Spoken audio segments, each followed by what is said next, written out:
Okay, so let's talk charms, which personally I love. They add some unique identity to your jewellery, and you can get just masses and masses of different types.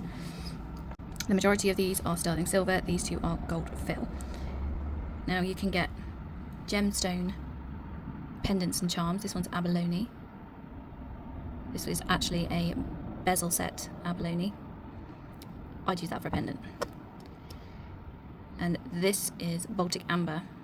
You can see this is open back, so the good thing about this one is that it will let the light shine through it.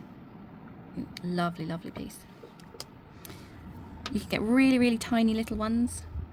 We've got a little heart and a little bird. You can get little teardrops. Quite often if I'm doing an extension chain, then I will add a little heart or a little charm to the end of that extension chain just to finish it off and make it look more professional.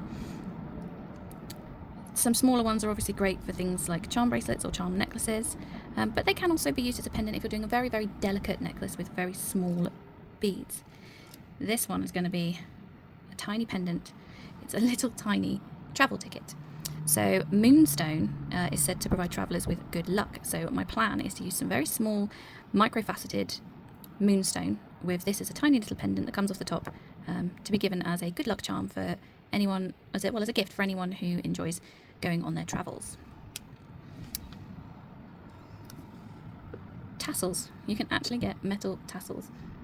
These, again, necklaces, earrings. I mean, you can add them to bracelets, but I don't think they show them off as well. I think really necklaces and earrings especially are where tassels shine. You can get them for special causes, so obviously the cancer ribbon. And then I would probably put this with either a gemstone of the cancer that you're sort of promoting. For example, obviously breast cancer is a pink ribbon, so put them with some pink stones, maybe some rose quartz. Or you can look into some of the properties of stones and pair them with something that has a healing property like labradorite.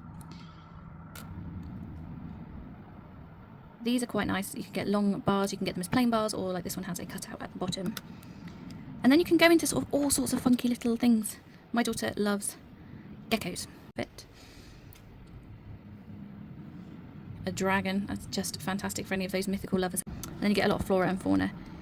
This one's great for holidays, so I have actually used this before, and I did a necklace based on my absolute favourite drink, which is the pina colada. So charms, there's so much around, and they are really, really fun to look at. You just need to bear in mind the types of project that you are making. If you're making something really chunky, you don't really want a very fine charm. You're going to want something that has more size or depth to match. Now, the reason I got the gold fill ones out is to show you. If we look at a silver charm, for example, it's quite chunky, it's well filled, they're quite thick and decent. Now, gold fill charms are more expensive, and what you will find is they're very, very thin and they are more hollow. I don't know how well you can see that, hopefully you can see.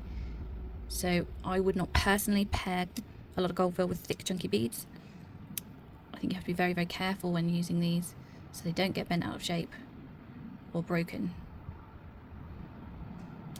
But go ahead, have fun, choose some amazing charms to go with your jewellery. Subscribe for more beginner tutorials.